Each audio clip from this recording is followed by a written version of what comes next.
Baik Bapak Ibu sekalian, sebelum kita mendengarkan firman Tuhan, mari kita berdoa. Bapa di surga, kami selalu bersyukur kepada Tuhan dalam segala keadaan apapun. Khususnya pada hari ini kami kembali bersyukur kepada Tuhan.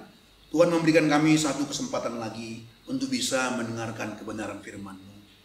Firman ini adalah milik-Mu sendiri Tuhan, hanya Engkau yang berhak menyampaikannya. Hari ini Engkau mempercayakan anak-Mu ini, pelayan-Mu ini untuk menyampaikannya. Karena itu urapilah ya Tuhan. Sehingga semua kami yang mendengarkannya Tuhan, bersama dengan keluarga kami mendapat berkat dari kebenaran-Mu ini. Kebenaran-Mu ini mengubahkan hidup kami semuanya. Terpujilah nama Tuhan. Di dalam nama Tuhan Yesus kami berdoa. Amin. Baik Bapak Ibu sekalian, kita membuka Alkitab kita dari Lukas pasal 24 ayat yang keempat dan kelima. Tema kita kebangkitan Kristus membawa harapan baru. Beginilah firman Tuhan.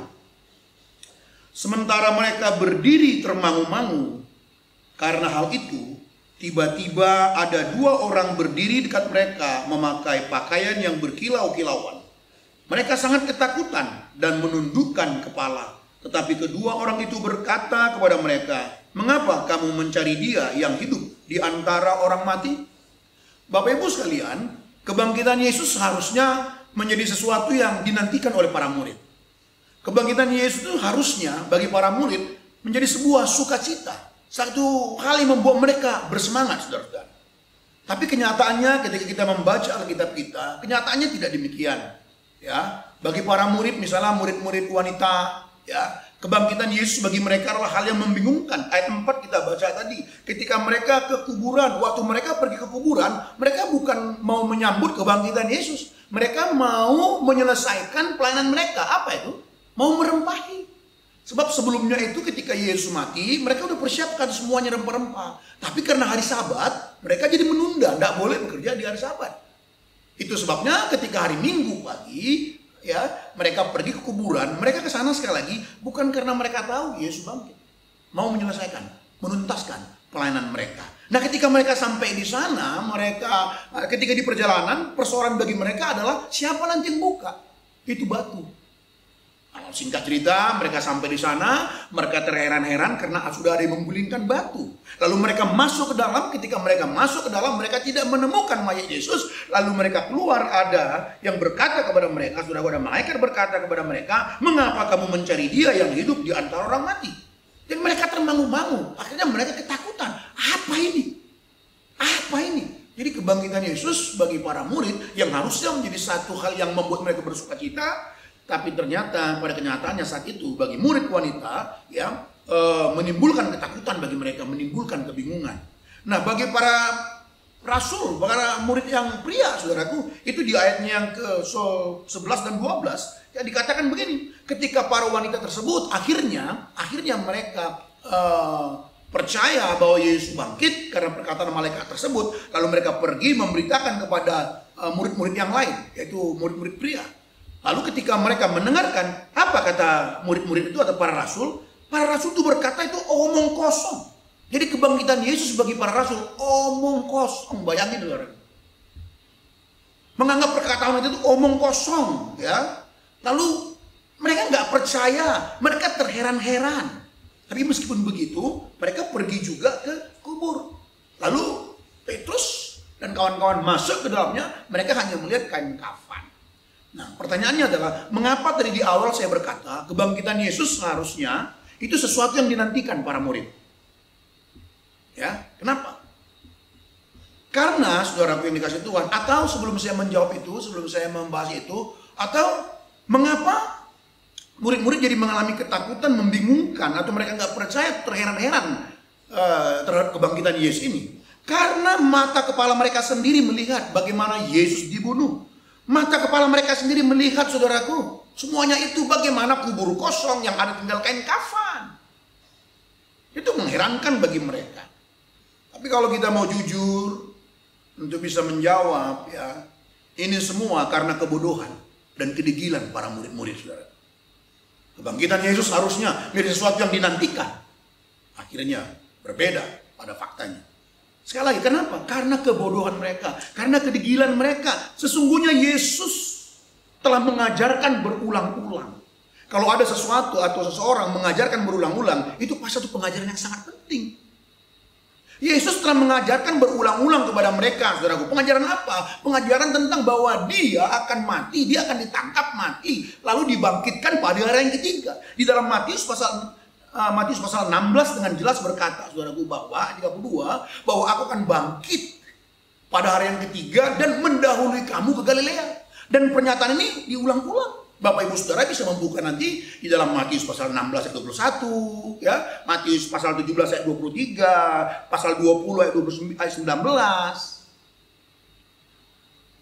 Bahkan ya, dua hari sebelum Yesus nanti ditangkap, Matius pasal 26 ayat 1 dan 2, Yesus mengulang kembali kepada murid-muridnya bahwa aku akan ditangkap, aku akan dibunuh dan bangkit pada hari yang ketiga dan mendahului kamu ke Galilea.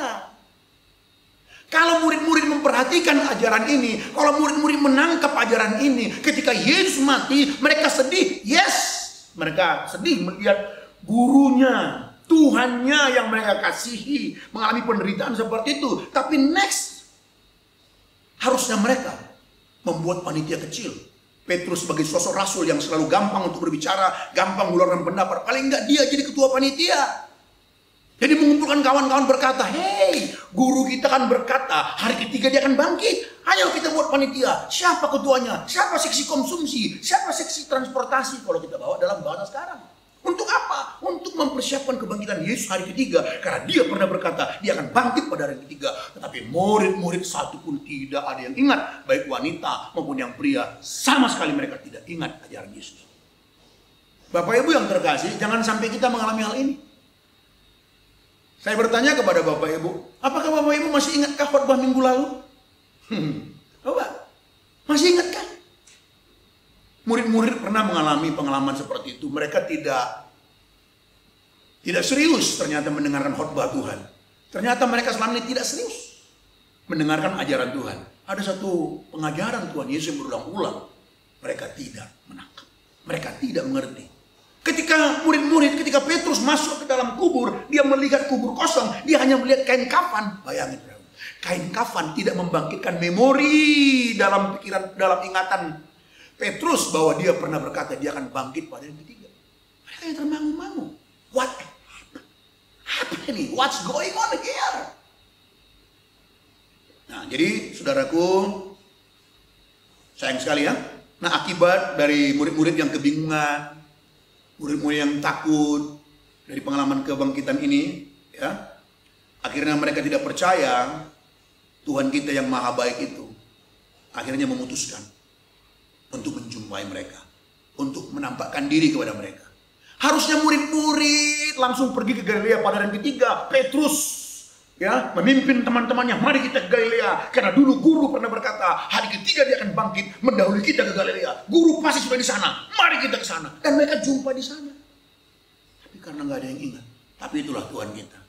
Betapa baik, betapa kasihnya luar biasa, betapa ia ingin kita diselamatkan, saudara.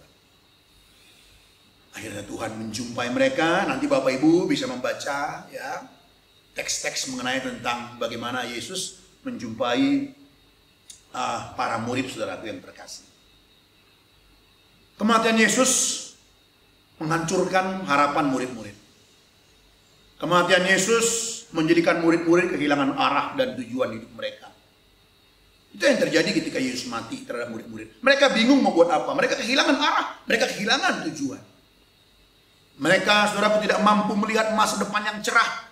Impian mereka semua terkubur. Yang selama ini murid-murid melihat masa depan mereka begitu terang benderang, saudaraku. Mereka membayangkan bagaimana satu kali Yesus menjadi pemimpin mereka. Mereka duduk di sebelah kanan dan kiri, memiliki jabatan yang tinggi. Wow, betapa mereka membayangkan satu masa depan yang begitu indah. Tapi ketika Yesus mati, saudaraku, pupus semuanya.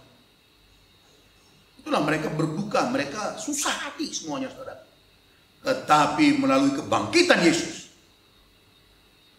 murid-murid memperoleh harapan baru, saudara. Ada harapan yang baru. Ketika Yesus menjumpai mereka, Yesus bangkit dan menjumpai mereka, mereka punya harapan baru. Tetapi harapannya bukan seperti dulu lagi.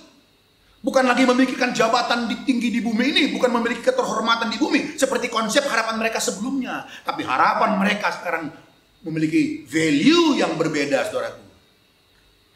Mereka memiliki harapan, mereka hidup dalam keselamatan Tuhan. Mereka bisa melayani Allah selama-lamanya, memerintah bersama Tuhan. Beda udah konsep mereka, harapan mereka, arah hidup tujuannya telah berubah itu karena kebangkitan Tuhan Yesus, saudaraku yang dikasihi Tuhan. Rasul Petrus berkata, saya membacakan bagi kita semua dalam 1 Petrus pasal pertama ayat ketiga, dikatakan begini, terpujilah Allah dan Bapa Tuhan kita Yesus Kristus, yang karena rahmatnya yang besar telah melahirkan kita kembali oleh kebangkitan Yesus Kristus dari antara orang mati kepada suatu hidup yang penuh pengharapan. Jelas Rasul Petrus berkata bahwa oleh kebangkitan Yesus Ia telah melahirkan kita kembali, saudaraku. Itulah harapan itu dan membawa kita kepada hidup yang penuh pengharapan. Alkitab bahasa Inggris versi NIV menerjemahkan, saudaraku, a living hope. Oleh karena kebangkitan Yesus, kita mengalami kelahiran baru, kita dilahirkan baru, dan kita memiliki living hope, pengharapan yang hidup. Pengharapan yang hidup itu versi NIV, saudaraku. Maksudnya apa? Satu pengharapan yang hidup yaitu pengharapan yang pasti, pengharapan yang bisa dipercaya. Kalau orang berkata atau menjanjikan harapan, saudaraku, belum tentu. Tapi kalau Tuhan memberikan harapan, itu pengharapan yang pasti. Itu pengharapan yang pasti, saudara. Kalau Tuhan berkata, aku menyiapkan tempat bagimu di sorga, itu benar, itu pasti. Kalau engkau bersama dengan aku, engkau mencari kerajaanku, maka yang lain akan kutambahkan kepadamu, kata Tuhan. Itu pasti. Kita berharap seperti itu pasti. Dalam persoalan yang ada sekarang, ya COVID-19 ini, Tuhan berkata, aku memeliharamu. Bagianku memeliharamu, kata Tuhan. Bagianmu, tunjukkan tanggung jawabmu. Apa itu? Social distance. Berikan jarak dan lain sebagainya. Allah punya bagian, kita pun punya bagian. Dan Allah berkata akan memelihara kita. Itu bisa dipegang. Karena yang memberi harapan adalah Tuhan. Jadi saudara-saudaraku, kebangkitan Yesus memberikan harapan baru bagi para murid-murid. Tentu demikian juga kepada kita. Bapak Ibu, kalau kita bicara keselamatan, ya inilah kehidupan baru, kehidupan yang penuh pengharapan itu. Ini merupakan keselamatan itu boleh kita sebut satu proyek kemustahilan sebenarnya. Keselamatan itu proyek kemustahilan, saudara. Mengapa saya berkata demikian? Di dalam Markus pasal 10 ayat 25 sampai 27, Yesus berkata begini, saudara. Adalah lebih mudah seekor unta masuk melalui lubang jarum daripada seorang kaya masuk ke dalam kerajaan sorga. Murid-murid jadi gempar dan berkata seorang kepada yang lain, jika demikian, siapakah yang dapat diselamatkan? Bayangin, saudara. Yesus berkata, orang kaya sukar masuk sorga. Lebih mudah seekor onta masuk melalui lubang jarum daripada orang kaya masuk sorga. Mendengarkan bagian ini, murid-murid gempar. Murid-murid gempar, saudaraku. Waduh, kalau begitu Tuhan, siapa yang bisa diselamatkan? Lalu ayat 27 dalam Markus pasal 10 tadi, Yesus menjawab mereka, bagi manusia hal itu tidak mungkin, tapi bukan demikian bagi Allah. Sebab segala sesuatu mungkin bagi Allah. Memang mustahil kok. Saudaraku, diselamatkan itu, kita mengalami keselamatan bukan perkara sulit. Bukan, tapi mustahil. Mustahil, saudaraku. Tapi Tuhan berkata, tidak ada yang mustahil bagi Tuhan. Jadi, Bapak Ibu yang terkasih, mustahil manusia bisa selamat, itu maksud saya. Kejatuhan manusia dalam dosa telah menjadikan keselamatan itu, saudaraku, bukan menjadi saja sulit, tapi mustahil. Karena apa? Karena upah dosa ialah maut. Upah dosa ialah maut. Dosa itu seperti hutang, harus dibayar. Nggak ada yang mampu bayar itu, makanya mustahil. Hanya Tuhan yang bisa bayar itu. Melalui kematian Yesus, melalui kebangkitan Yesus, saudaraku, kita dimungkinkan menerima keselamatan. Kita dimungkinkan untuk diselamatkan, saudaraku. Dulu tertutup, sekarang kita punya harapan baru. Jalan yang dulu tertutup sekarang terbuka. Manusia dimungkinkan selamat. Manusia dimungkinkan hidup dalam terang Allah.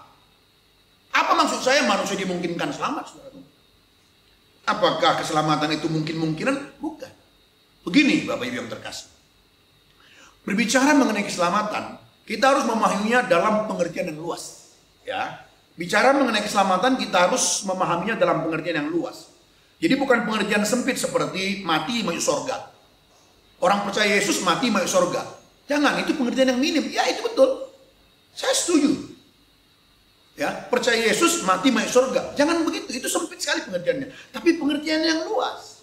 Keselamatan menurut konsep Alkitab artinya dikembalikan. Dikembalikan. Di dalam, kalau kita belajar tentang apa namanya ya, dalam bahasa teologi namanya itu soteriologi, ilmu mempelajari tentang keselamatan. Di dalam bahasa Inggris konsep-konsep atau istilah-istilah dalam bahasa Inggris yang terkait dengan keselamatan selalu memakai kata misalnya redeem, ya, misalnya redeem. Lalu reconciliation, redeem artinya apa? Penebusan, ditebus, dibayar kembali, dibayar dengan lunas. Reconciliation, dulu bersekutu dengan Allah karena dosa terjadi permusuhan, lalu didamaikan kembali. Redeem, renew, diperbaharui, regeneration, semua istilah dalam keselamatan dalam bahasa Inggris memakai kata Itu sebabnya dalam konsep Alkitab, saudaraku, saya katakan bahwa bicara keselamatan itu sebenarnya memiliki makna dikembalikan. Dikembalikan kemana? Dikembalikan kepada, ya, manusia itu dikembalikan kepada maksud Tuhan menciptakan manusia sejak semula. Jadi keselamatan itu kita bisa pahami seperti ini. Upaya Allah untuk membalikkan manusia kepada rancangan semula Allah menciptakan manusia. Bahwa sejak semula Allah menciptakan kita manusia agar kita hidup seperti dirinya, berkarakter seperti dirinya, bermoral seperti dirinya. Tapi dosalah yang membuat kita jadi berbeda, gelap hidup kita. Melalui kebangkitan Yesus, ya, kita dimungkinkan untuk hidup seperti Kristus. Kita dimungkinkan hidup dalam kehendak Allah. Dalam hal ini dibutuhkan respon, saudaraku. Dalam hal ini dibutuhkan respon. Ya, kenapa saya mengatakan dalam hal ini dibutuhkan respon? Sebab Allah tidak otomatis mengubahkan hati kita. Allah tidak otomatis mengubahkan hati kita menjadi seperti dirinya, bermoral seperti dirinya, memiliki moral Allah. Tidak otomatis.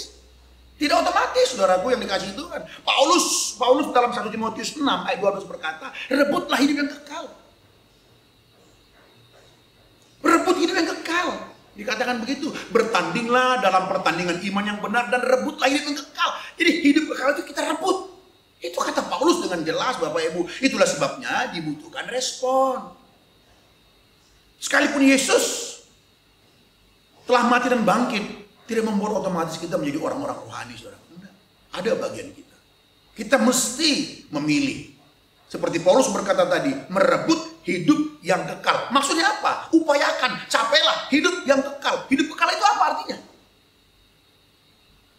Apa arti hidup kekal? Yohanes pasal 17 ayat 3 berkata, ya, Yohanes pasal 17 ayat 3 berkata bahwa hidup yang kekal itu adalah, inilah hidup yang kekal itu, bahwa kami percaya kepada Allah dan percaya kepada Yesus Kristus yang diutus oleh Allah Bapa. Jadi bicara soal hidup yang berkualitas itu, saudaraku, bicara hidup kekal itu maksudnya adalah hidup yang mengenal Allah. Pengenalan akan Allah memakai kata ginosko, ada sebuah relasi. Ketika kita berelasi dengan Tuhan, maka hidup kita menjadi berkualitas seperti hidup Tuhan. Jadi bicara hidup kekal itu sama dengan hidup berkualitas. Agar hidup kita berkualitas, kita harus mengupayakannya, saudaraku. Kita harus mengupayakannya. Kita harus mengupayakannya. Inilah yang Paulus sebut mengalami kuasa kebangkitan Tuhan. Jadi melalui kebangkitan Yesus Kristus, saudaraku, sungguh kita dimungkinkan. Kita memiliki harapan. Kita dimungkinkan untuk hidup dalam kehidupan yang baru. Kita dimungkinkan hidup berkualitas seperti dirinya. Oleh sebab itu, Bapak Ibu yang mendengarkan kebenaran firman Tuhan ini, dengarkanlah baik-baik. Kita harus memperagakan satu kehidupan yang berkualitas. Saudara dan saya dimungkinkan untuk hidup berkualitas, saudara.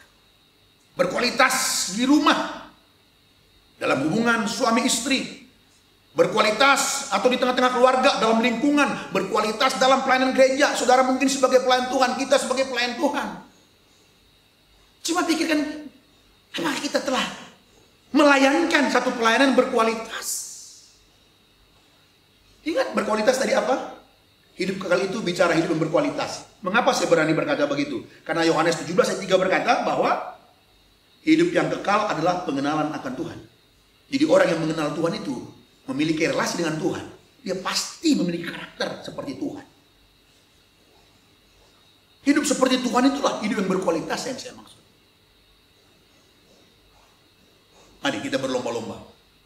Tanpa kebangkitan Yesus Kristus, saudara, tidak akan mungkin kita bisa mengalami hidup ini. Tanpa kebangkitan Yesus, bagi kita hanya ada kematian. Kematian kekal selama-lamanya. Betapa baik Tuhan kita. Dia memberikan dirinya. Mati dan bangkit bagi kita. Agar kita dimungkinkan bisa memiliki hidup yang berkualitas ini. Saudaraku, tidak semua orang bisa mengalami hidup yang berkualitas seperti ini. Karena Tuhan Yesus pernah berkata, bukan setiap orang yang berseru Tuhan, Tuhan akan masuk dalam kerajaan sorga. Tetapi dia yang melakukan kehendak Bapa. Bapak Ibu, orang yang rajin ke gereja, menyebut nama Tuhan, bahkan ada yang sampai latah, terpeset pun, jadi latah jadinya.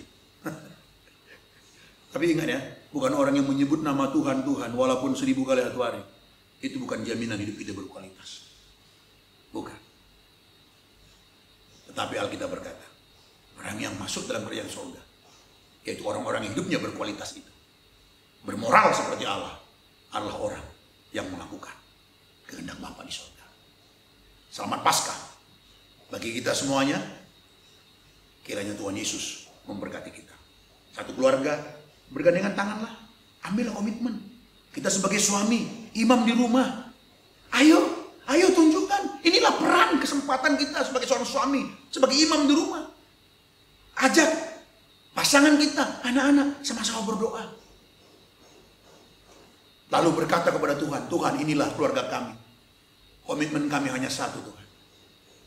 Mengasihi Engkau selama kami hidup.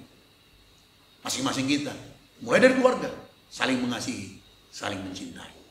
Kiranya kebenaran ini memberkati kita semua, mulai sekarang sampai selama-lamanya. Tuhan Yesus memberkati. Amin. Mari kita berdoa.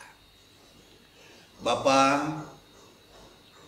anakmu telah menyampaikan kebenaranmu yang semua berasal dari Engkau sendiri, Tuhan. Biarlah kebenaran ini yang masing-masing kami dengarkan dari tempat kami masing-masing, dari rumah kami masing-masing. Biarlah ini Tuhan menjadi berkat bagi kami, membuat kami, mendorong kami untuk hidup kami semakin berkualitas. Terima kasih buat pengorbananmu ya Tuhan. Berkatilah gerejamu di tempat ini ya Tuhan, gereja Hope ini ya Bapa. Berkati Ibu Gembala kami bersama dengan seluruh keluarga, bersama dengan seluruh pelayan Tuhan yang ada, dan bersama dengan seluruh jemaat. Mereka boleh terus bersatu hati menegakkan kerajaan-Mu ya Tuhan. Bapa, kami serahkan juga negara kami dalam tangan-Mu. Negara kami yang sedang mengalami persoalan pandemi COVID-19 ini Tuhan. Kami percaya semua pasti mendatangkan kebaikan. Kami percaya kami pasti menemukan makna di dalamnya itu semuanya. Kami akan terus bertahan, kami akan terus bertarung dengan tidak berdosa di hadapan Tuhan. Di dalam nama Tuhan kami Yesus, kami telah berdoa dan mengucap syukur. Amin. Tuhan berkati.